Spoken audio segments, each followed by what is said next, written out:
কিভাবে ভাইরাল হচ্ছে একটা চ্যানেল একটা পেজ সেটা আপনারা একটু দেখেন।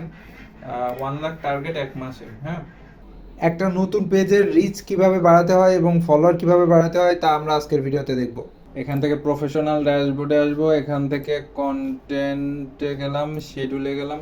আমার 3 তারিখ পর্যন্ত শিডিউল করা হয়ে গেছে। প্রথমে যাবে রিলস, 4 তারিখে রিলস যাবে। দেখেন কিভাবে ভাইরাল হওয়ার জন্য যেটা করা দরকার সেটাই কিন্তু আমরা করতেছি। আপনাকে দেখতে হবে এবং আমার সাথে সাথে এটা করতে হবে। তো প্রসেস মিট এটা রিনেম করে রাইট বাটন ক্লিক করে কপি করলাম, এটাকে সিলেক্ট করে ওপেন করলাম, এটা পজ করে নেক্সট দিলাম, নেক্সট।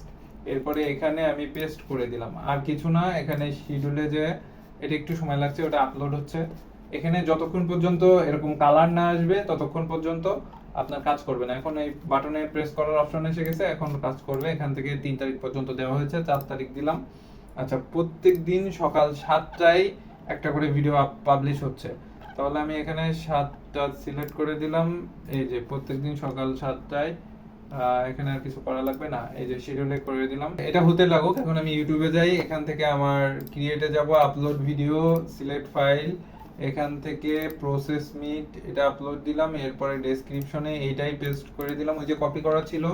এরপরে শো মোর, এরপরে ইয়েস, এরপরে ট্যাগে ওই একই কথাটাই দিলাম। তারপরে প্রসেস মিট এটা কপি করে দিলাম, মিট এটাও দিয়ে দিলাম।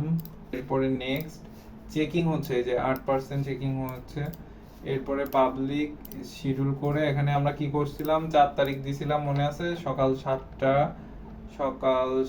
কিভাবে ভাইরাল হচ্ছে একটা চ্যানেল একটা পেজ সেটা আপনারা একটু দেখেন। 1 লাখ টার্গেট 1 মাসে। হ্যাঁ, সকাল 7টায় এটাও দিয়ে দিলাম, তাহলে এটা হয়ে গেল। আমার কি করতে হবে যে, আচ্ছা সরি, 2টা ভিডিওর কাজ শেষ। এখন আমার যেতে হবে পোস্টে।